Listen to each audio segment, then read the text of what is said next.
what is the story they're telling themselves about themselves?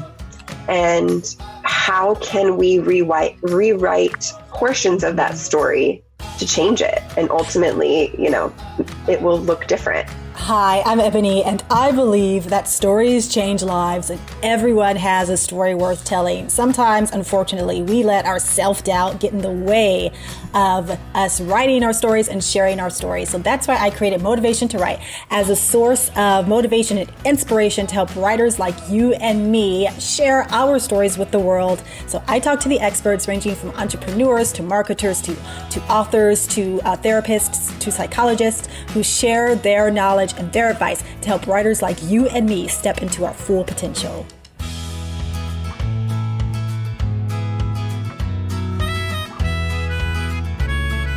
Welcome to Motivation to Write. Thank you for joining me. I'm happy you're here. Today I have holistic life and wellness coach Kaitlyn Peach. And I'm very excited for you to hear this conversation. So let's learn a little bit more about Kaitlyn Peach. Kaitlyn Peach is a holistic life and wellness coach, certified Reiki healer, self-love advocate, and the heart behind the Living Peachfully brand. Her life's work is to help guide women to a place of self-love through holistic and tangible methods. For the first 25 years of her life, she was the ultimate people pleaser. She lived her life for others and put herself last, and kept thinking that by sacrificing her personal happiness and health for others, she would eventually be happy. Surprisingly, she was wrong. Instead, she found herself at rock bottom and unable to answer this simple question: who am I? That is when the magic of self-love came into her life, and she's been on the journey ever since.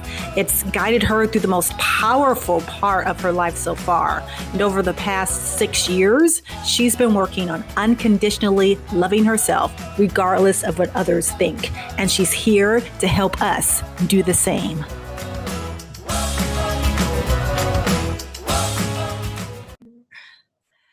Welcome, Kaitlyn Peach.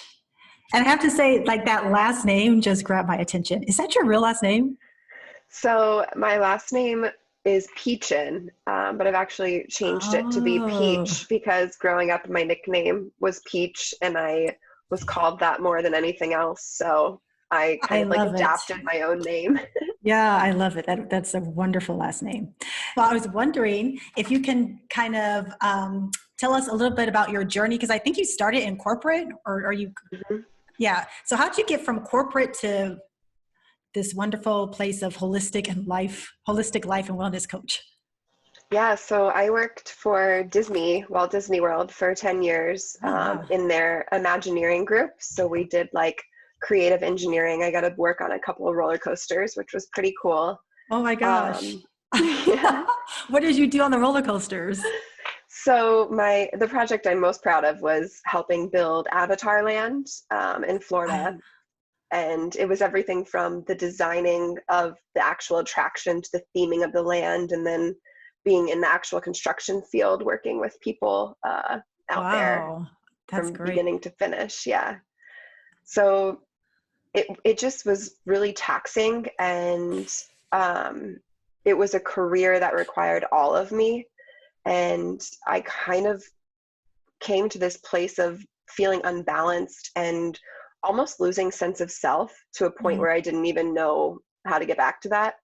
And so I started to really implement self-care in my life and start to take care of myself and nourish my body the way I knew it needed to be loved, and my mind and all the things. And through this holistic journey, it transformed my life. It transformed the lives around me, and it just showed me that it brought so much joy and excitement to my life that I was capable of doing it, that I basically shifted my whole life so that I could serve others in this way and help them find this place that I've made it to now. Yeah. And the career that you were in, and can you tell me the name of your position again? You were an engineer? I was a project manager coordinator for the Imagineering group. Project manager coordinator. Are there a lot of women in that position or in that field? No, it's mostly masculine. I spent probably 70% of my time in a construction setting in the hard hat, safety boots, Yeah. safety gear, all of it. Yeah. So you're in this very kind of tough masculine space most of the time. I can just kind of feel the tension of being in that environment. So when you went the holistic route, did you already have like some background or some knowledge of that? Or did you start reading books? Did you watch documentaries? How did you kind of find your way there? Yeah, so I self-educated through Netflix and some Yeah. self-help books. I watched a Netflix documentary on the power of juicing. And so that was like my catalyst into the Which wellness one was it world. called? What was it called? Do you know? Um, Was it the I one remember, Fat, Sick, and something? yes, I was gonna say it had like an inappropriate name. It was like so Yeah, I love that aggressive. one. Yes, yes, yes. That's a great documentary. As a matter of fact, I'm juicing. I've been juicing consistently for about it's been over a month, maybe even 2 months.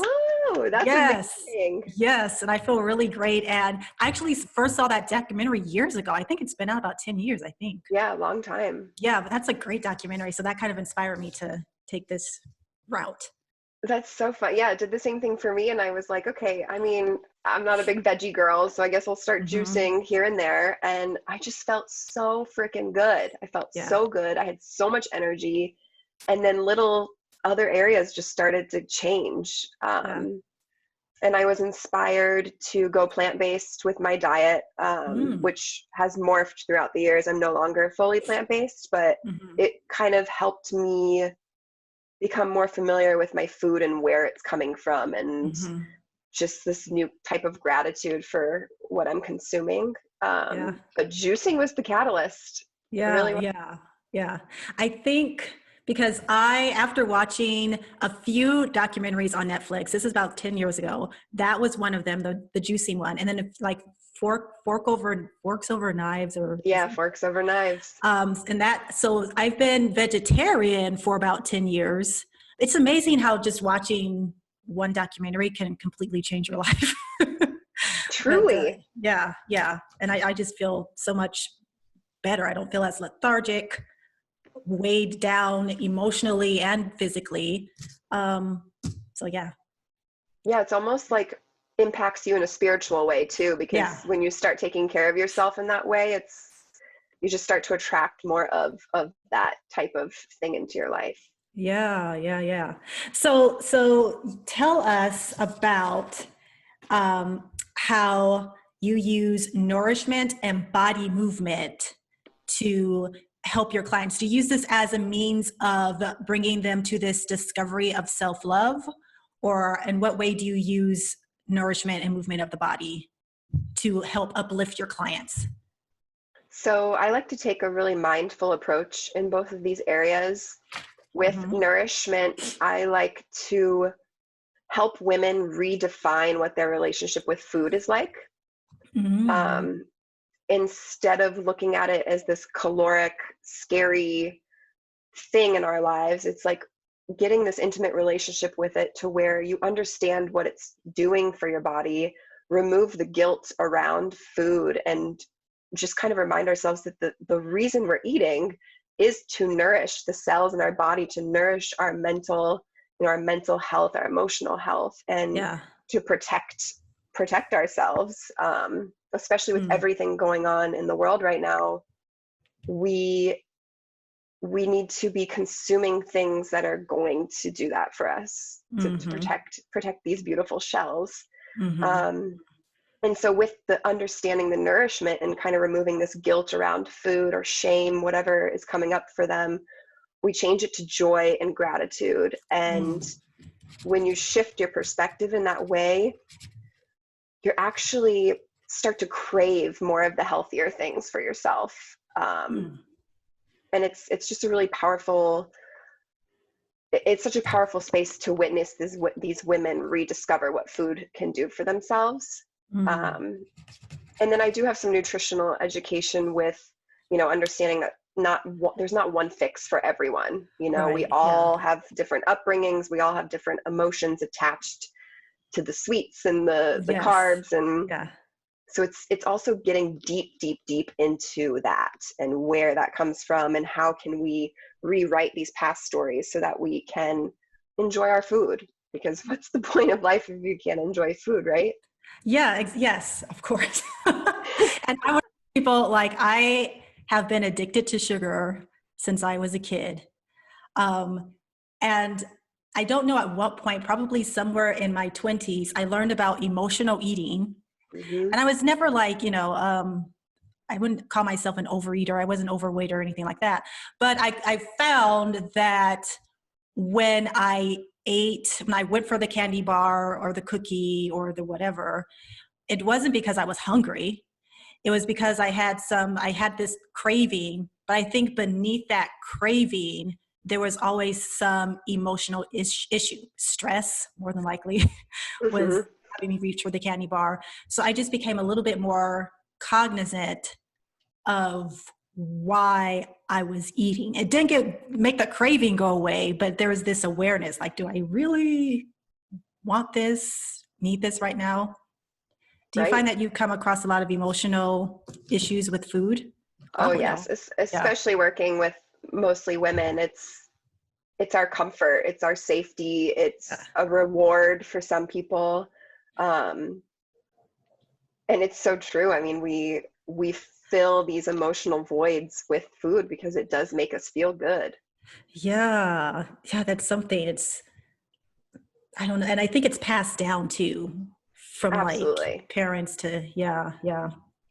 So what about the movement part? Are you talking about Yes. like exercising or what do you? So with the movement, I like to challenge my clients to tap deep into their inner child and to kind of go back into their life before society told us what was right and wrong and how things should look in our life, Yeah. and to remember what they would do with their body, how they would play, how they would move it, and feel excited in that. A lot of women used to play sports when they were younger and don't play any longer, or dance, like a fool, Yeah. like a crazy fool, and just play in our bodies, express with our bodies. And so I like to challenge them to find movement that reignites that within themselves, that brings back that joy, that sentiment, that playfulness, and to make it okay that that's our exercise, that that's our movement, and to kind of, again, change the relationship we have to exercise. Yeah. A lot of us use it as a form of punishment, or to get rid of what we ate, or because we're supposed to do it. And a lot of the times we're not helping our bodies, we're hurting them because we're not listening to what they're actually needing in that space. Yes. Yeah. Yeah. It's so interesting how there can be some, I don't know if it's embarrassment to just move sometimes, to just dance. Like it took me a long time just to be able to enjoy myself on the dance floor, because I was Yeah. like a ballet artist and I'll tap and I did all the traditional formal dances I took. But as far as like letting loose on a dance floor, I was like, oh God, no, that's way. And it took It's like true. literally someone dragging me out on a dance floor for the first time, again, like in my 20s or maybe 18ish. It's like, oh my gosh, this is wonderful. But even just like letting loose in the car and enjoying yourself and just paranoid, Yeah. like who's watching me, who's watching me. Right. But I mean, the people who are watching you are probably wishing they had as much like gutso as you do to kind of just let loose and Exactly. And for all you know, you inspired them to do it on their own. We don't know.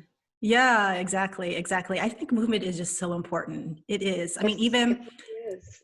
yeah, because I'm a teacher. And so sometimes I'm just like, okay, you guys have been sitting. You just need to get up just to kind of get the energy moving again. Yeah, Because if you just stay absolutely. stagnant, it can really just drag you down. Well, and it materializes, right? When we're not moving our bodies in a certain way, it starts to actually hang on to old energy and hang on to old food, and like prepare for this fight or flight mode to where it can protect us if we need to, essentially like run from a tiger at any moment. Our bodies are preparing to do that when we're not moving them every day and like giving them that, Mm. like the Tin Man in Wizard of Oz, when Yeah, he's yeah. just like the grease on his limbs, Yeah, yeah, yeah. moving what needs to process through him. Right. I was watching this, there was this documentary on PBS, and it was about a healer, and she helps, it looked like mostly older people with like body pain. She Hmm. helps them heal their body pain, but she helps them through movement. And she was saying that like the worst thing you could do is if you have, let's say, like back pain, is just to like lay in bed all day and not move. Like you need to Absolutely. actually move to heal the pain. Yeah. Yeah. And it's an emotional mental processing tool as well. It's not just for the physical body. It's to actually Mm-hmm. keep our mental health healthy and the emotions. Some of my clients, they express that when they actually do these movements that feel good for them, it makes them cry, or it brings up old anger they didn't realize they had, and it really helps them process it in a much healthier way than if we were to eat the Snickers bar, to have the martini. And so that's been really powerful to witness Mm. emotions and mental health be affected too. Oh yeah, because I even if you work with like energy healers, Hmm. I studied energy healing, and just for when you have a healer working on you, and just the movement of the energy can I've started crying just out of nowhere. Yeah. It's just, it's something about all that, as you mentioned earlier, the energy you're just holding on to in your body, which is, it could be even tied to like past life stuff, a lot of people believe, but Yeah. it's just there.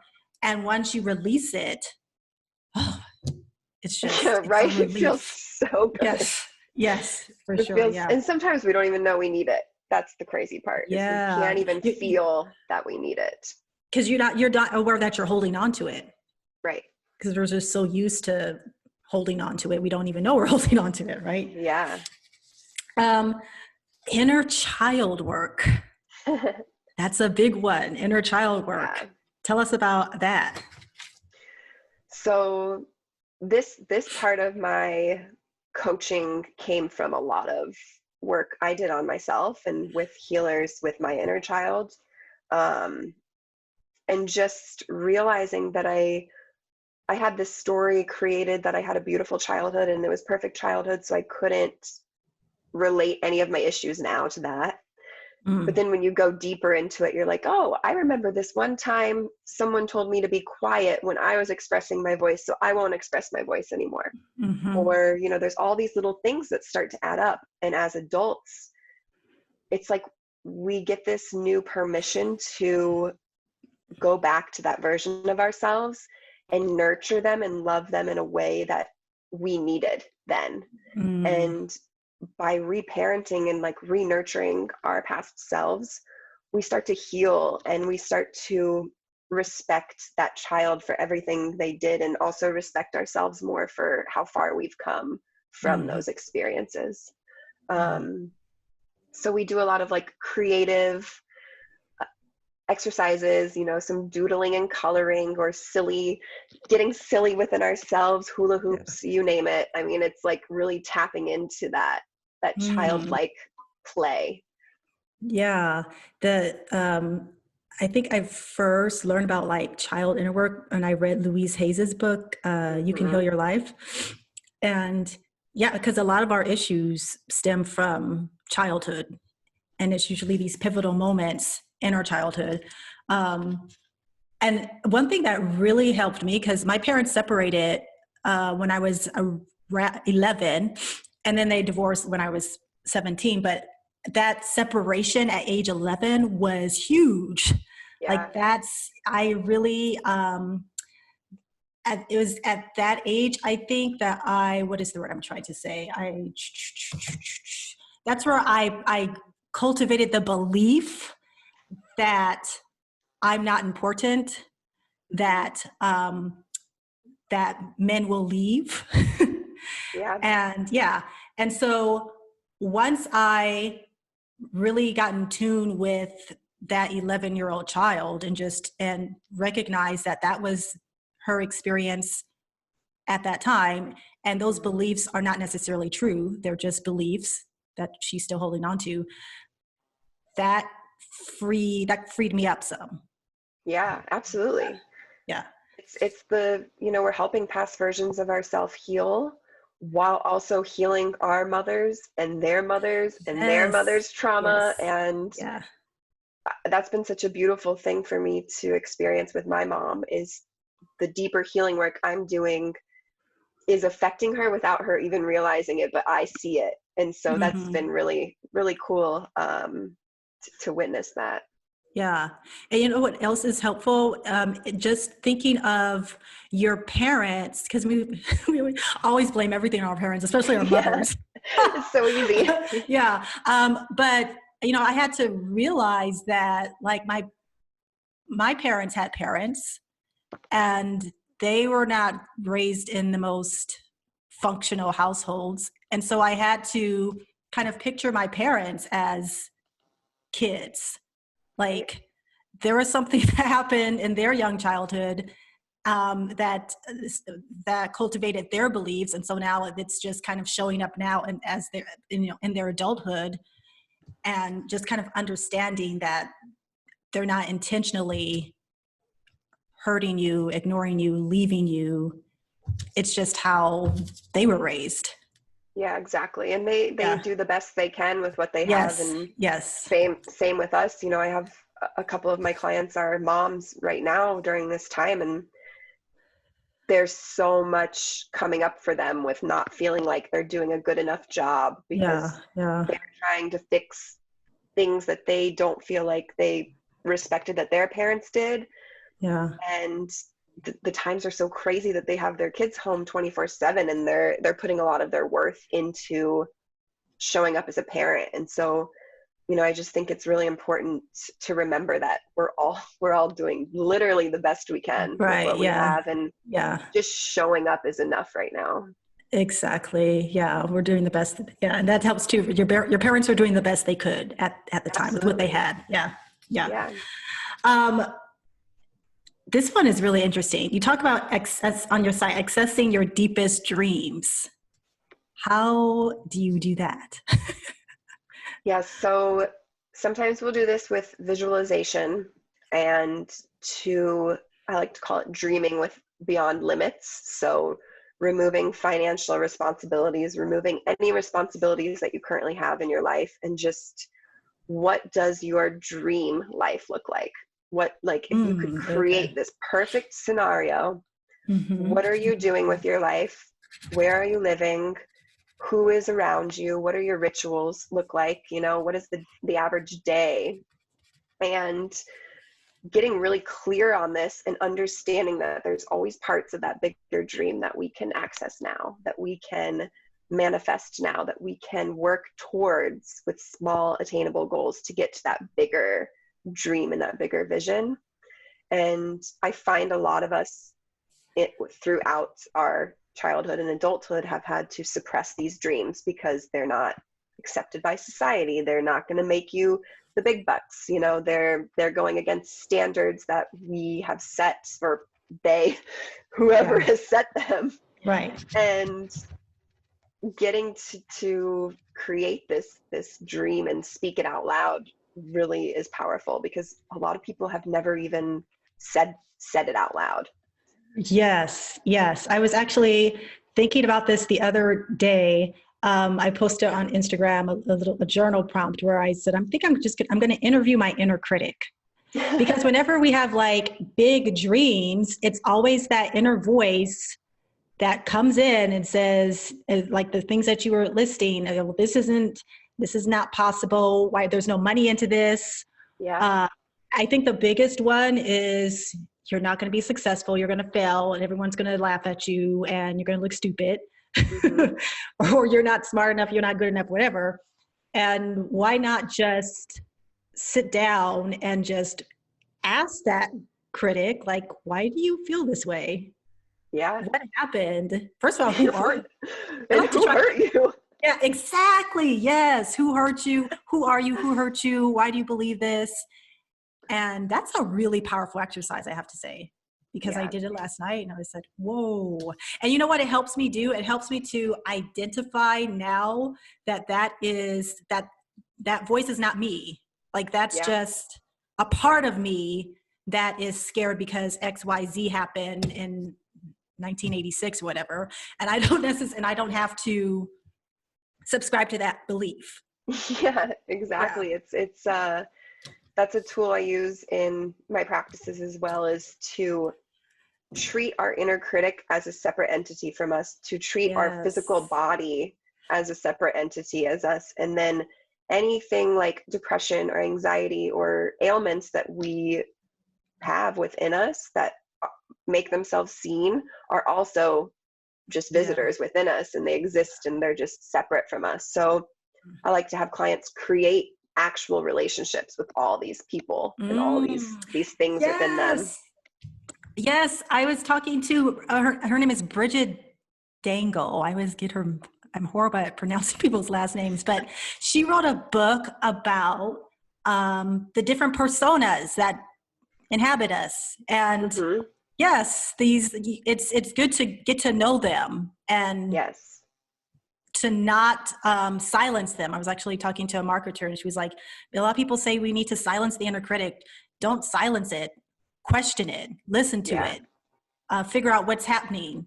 Because really, Kaitlyn, I think that they're there, or their intention is to protect you, but it has the adverse effect, because they're usually their way of protecting you is trying to scare the crap out of you. Yeah, they're trying to protect us from trying anything that could allow us Yes. to fail or get hurt. Yeah. And we're never going to get rid of it. So we have to just like say, what's up? Let's be friends. Yeah. And we understand you. Yeah. When I was talking to Bridget, I was telling her that I was watching a documentary, and this one healer called those different personas and voices like your board. You have a board, a member, how do you say it? A board of directors. That's it. A board of directors. Yeah. And they all have something to say. They have different personalities, and but you're the head of the board. You gotta, yeah. So I love that. And this whole concept of dreaming big, why are we primarily, is it that we don't dream big, or that we do, but we just don't tell people because we're scared of what others are going to say? Or do you feel like most people just don't do it at all? I think it's a little of both. I think a majority of it is just, thinking our dreams are too big because they don't look like how dreams should look, or how, like the timeline of life. But also, a lot of people don't have that support in their life where they could openly talk about dreams and feel supported and seen in that moment. Instead, everyone has an opinion, everybody has something to say. And a lot of that comes from them not trusting themselves and their dreams. And so it's this like cycle of suppressing what is really in there, what we really are put on this earth to do. Yeah. And I do think that you do need to be careful about who you tell your dreams to. I mean, you want to tell your dreams to someone who is just going to be totally negative about it, and because that'll just put you in a really bad energy space, and you're like, oh, forget it. So you need to know who to tell it to. But I wish that I wasn't so, I don't know if I guess we're all scared. It was interesting also, someone said that a lot of times we're just scared of the success that we might have. And I thought that was interesting too, because I think that to realize a lot of our dreams, you have to kind of step into another persona. Do you know what I mean? Like if you want to be, I remember when I was a kid, I've always wanted to be a teacher. And I was acting like a teacher when I was a kid. You know what I mean? When I wanted to purchase a home, I started acting like a homeowner before I purchased my home. So I think that when we have these dreams of starting our own businesses, or you have a dream of becoming, I don't know, a teacher or a doctor, you have to step into that head. You have to start acting like that. And that really you're stepping into a new persona. And when you do that, sometimes you lose friends. I think that's another big one, right? Yeah, that's a huge thing, because, with with fully visualizing yourself in these within the dreams and what we're craving for ourselves, we're actively manifesting as soon as we do that. And sometimes it can transform who we are. And some people just can't be there for it. You know, everybody comes into our lives for a reason, for a season, and we have to see it as that. But in order to make it to our ultimate dreams and truly manifest them, we have to learn how to set up boundaries with those people, with the people that aren't there to support and lift us up any longer. Which is a huge part of self-care, is to learn how to set healthy boundaries with people in your life. Yeah. And that's really difficult for some people. Oh, because they don't want to, so hard. Yeah. They don't want to come off as being mean or a bitchy or a jerk or, but I think that when you choose to not set boundaries, you're really being very cruel to yourself. And you know, in trying to please other people, you're being mean to yourself. And so if you treat yourself this way, other people are going to treat you that way. Yeah. So it's better, to set up the boundary, and then people are very clear, like, if this person really, they respect themselves, let me line up and act right around them. Well, and we let our energy leak around certain people, you know, when they take more than we're receiving. And setting up boundaries can be difficult sometimes, because sometimes the people who need them the most are not receptive to them, and it feels really, really tough to have to put up those walls with people. But we have to do it, because if we let our energy seep out, then we truly have nothing left to give anybody else in our life. Yeah.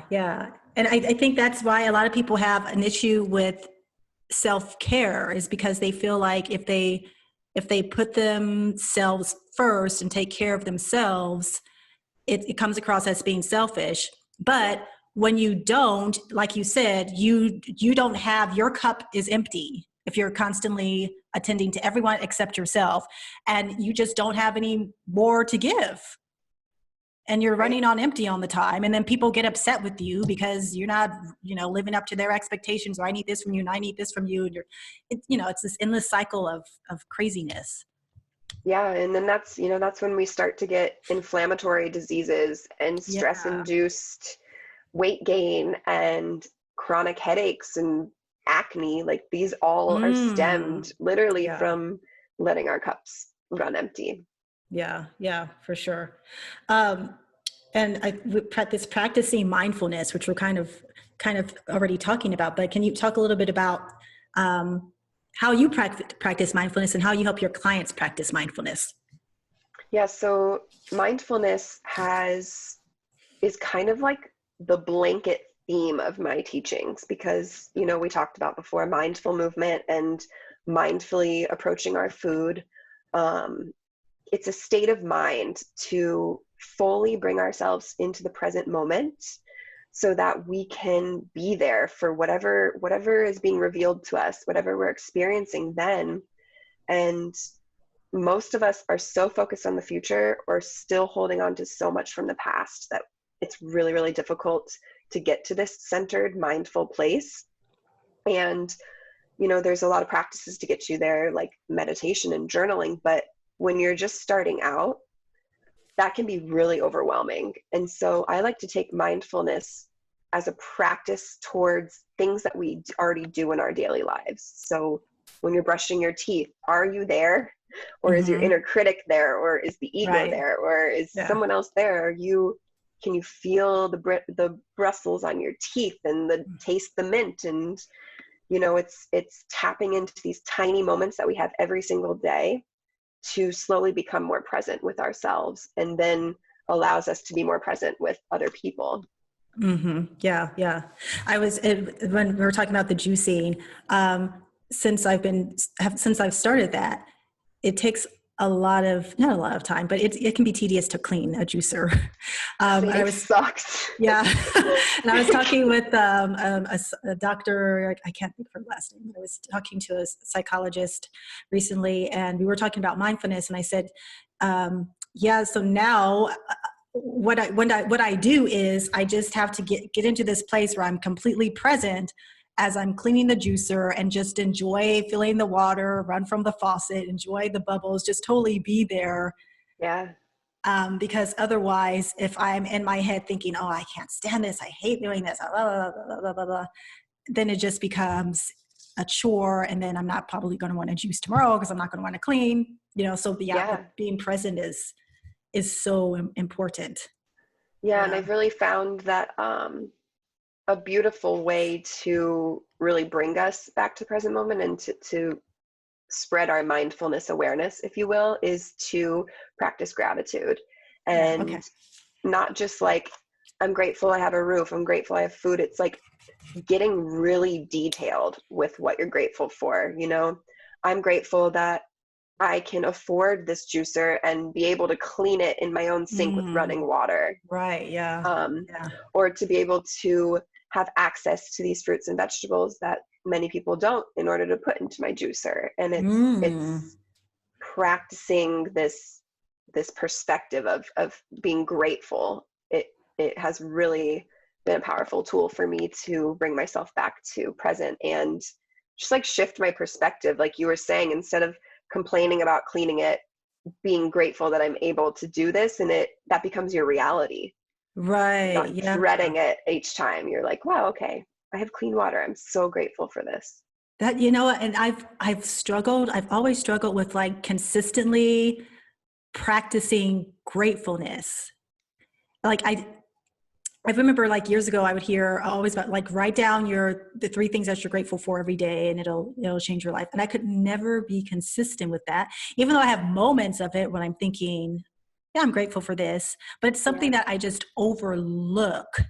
And I feel like if I did that more often, I would just be happier.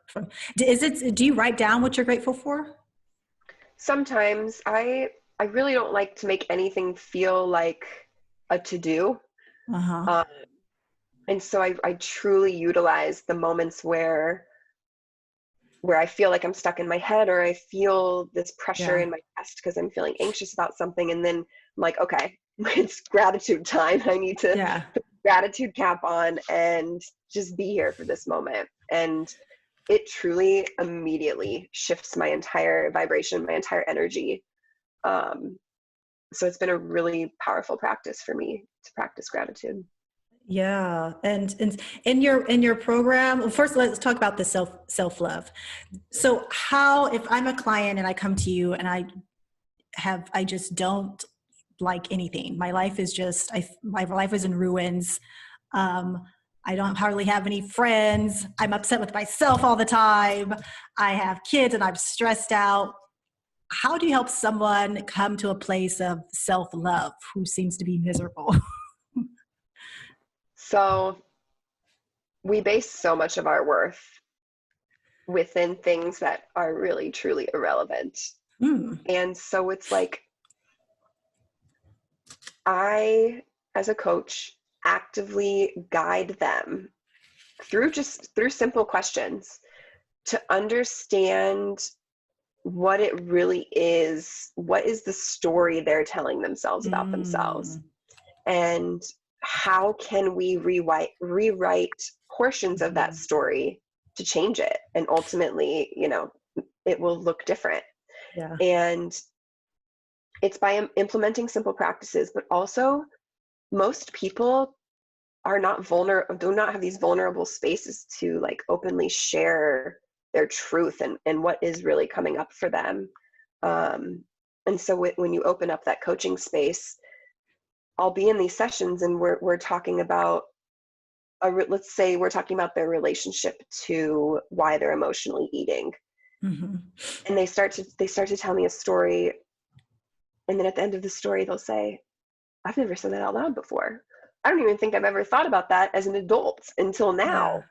And so it's like, literally just creating this space to be quiet with yourself and do something for you, to sit with someone. I mean, even like what we're doing one-on-one right now, it's therapeutic to openly talk about things. And so it's like self-discovery, you know, it's asking these questions. Well, let me repeat what you just said to you. Is this true? You really believe this about yourself?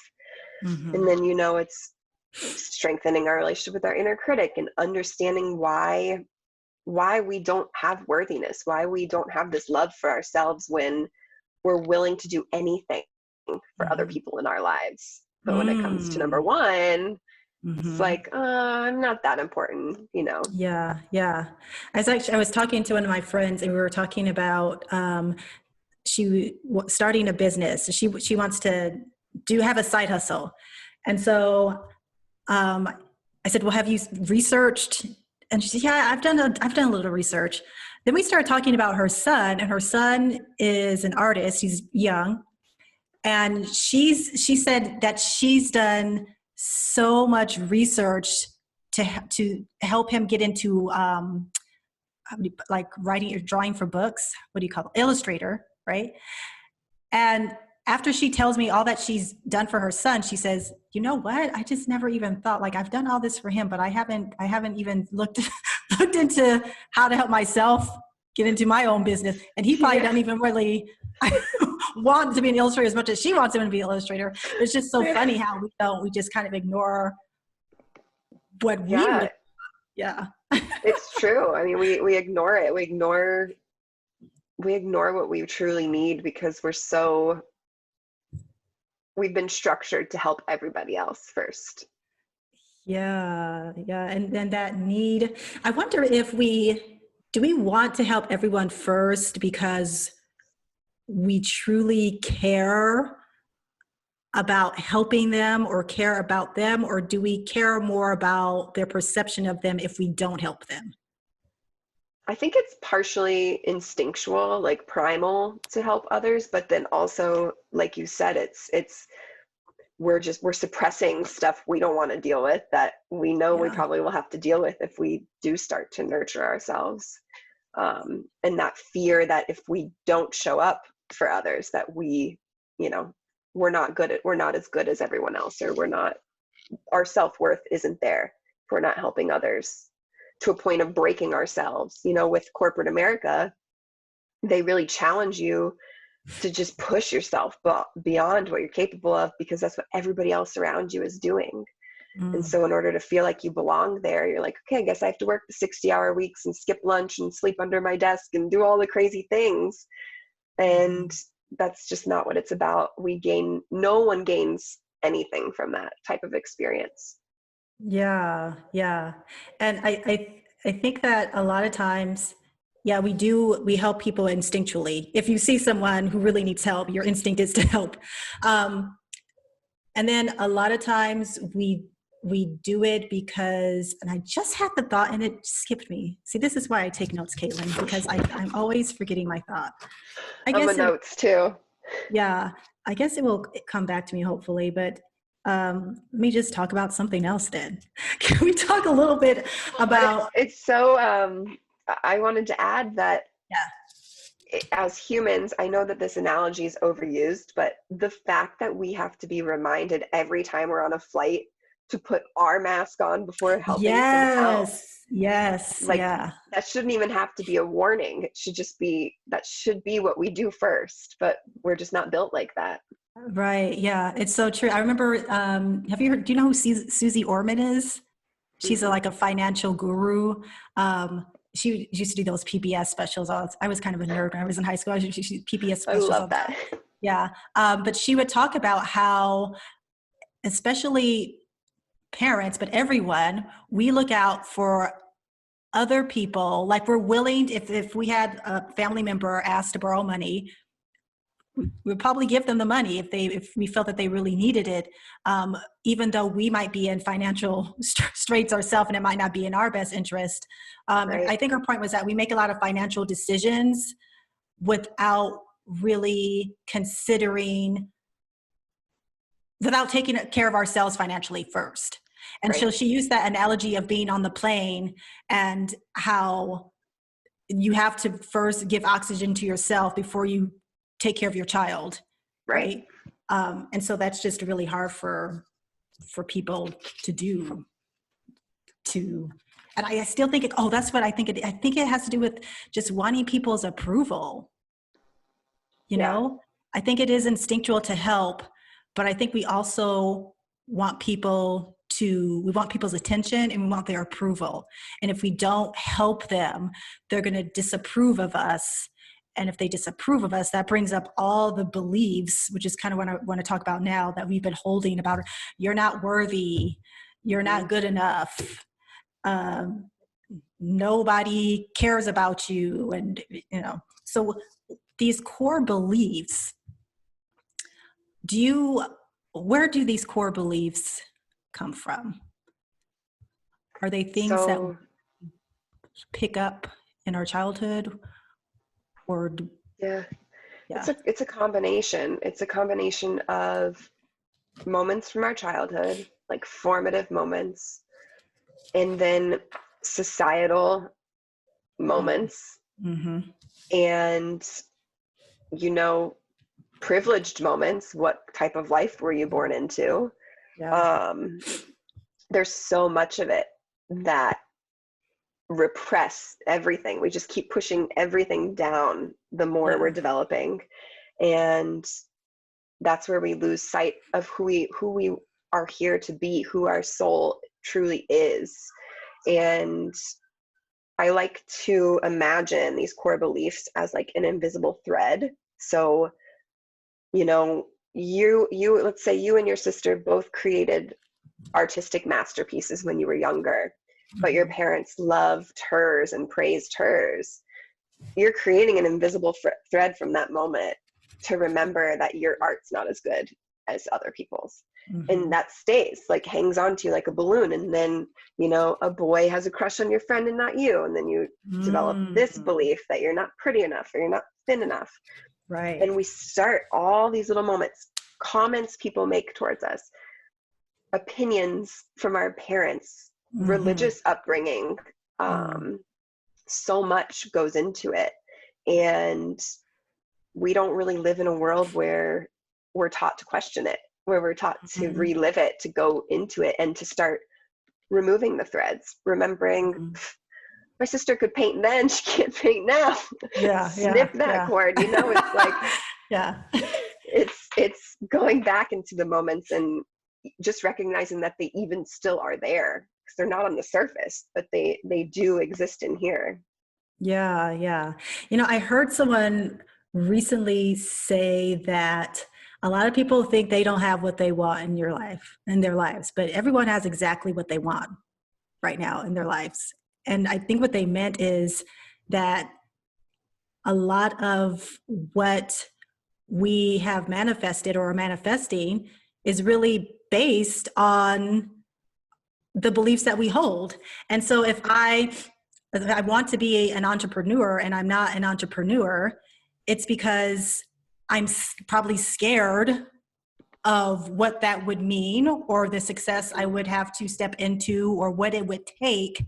And so I choose not to take the actions that I need to take in order to do that. So I am where I really want to be. I want to be in this safe space where I don't have to do anything to become that, even though I'm telling myself, but I really want that. Right.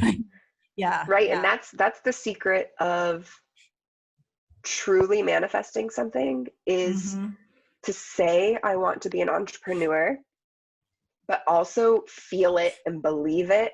Yeah. And you can't say, I want to be an entrepreneur, but this, I'm scared of this, because then you're attracting more of what you're scared of. Yeah. But when you step into it and you're like, I'm an entrepreneur, I'm going to do this. This is what my life is going to look like. This is what I believe is coming into my life. And you feel it, you put emotion towards it.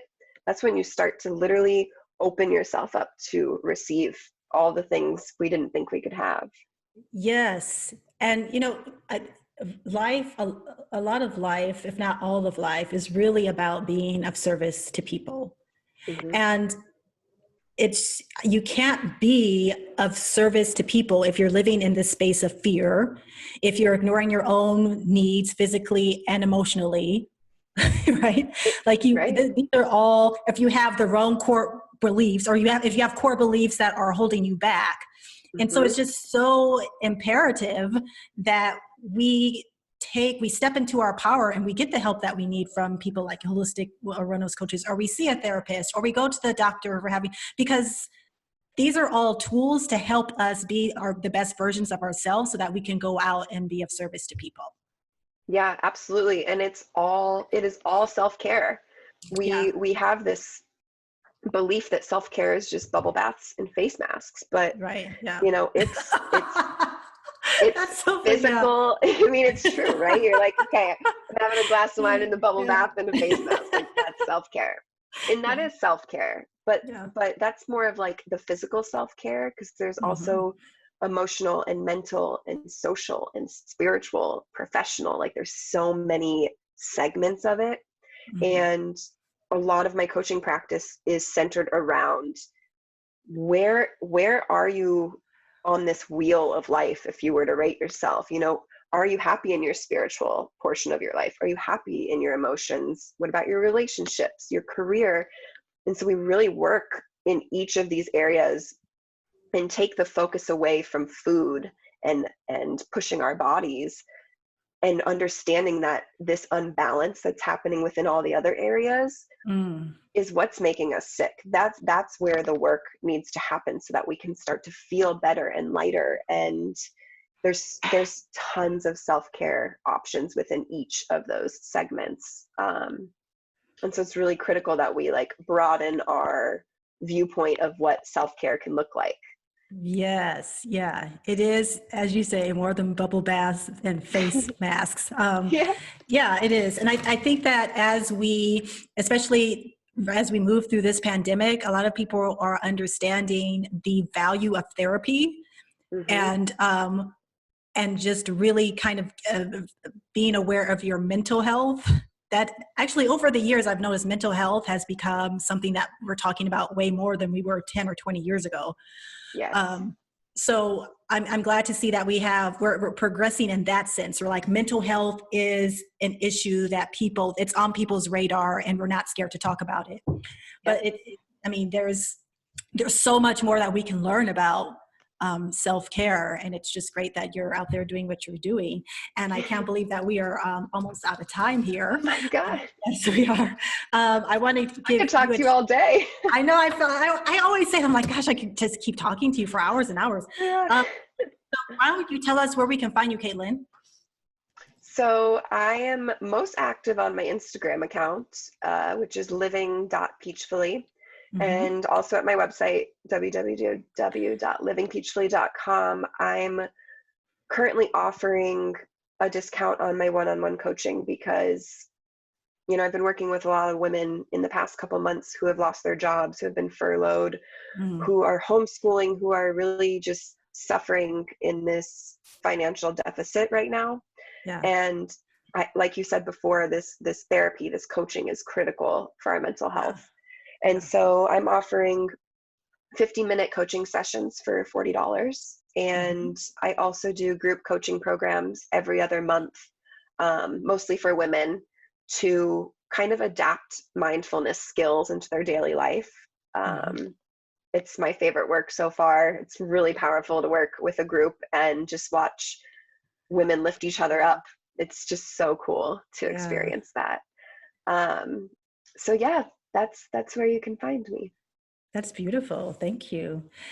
Isn't Kaitlyn insightful? I hope that this conversation was inspiring, because it's important that you take care of yourself mentally, physically, and emotionally. Because if you're feeling stressed out, or if you're not feeling good about yourself, you're not feeling good in your skin, it's kind of hard to create when you're under that type of energy. So to help free up that energy, to help release your creativity, it's very important that we do take the time to self-care. And that just makes us more courageous in our art. So check out Kaitlyn's website, her social media, and give her a call if you need some coaching.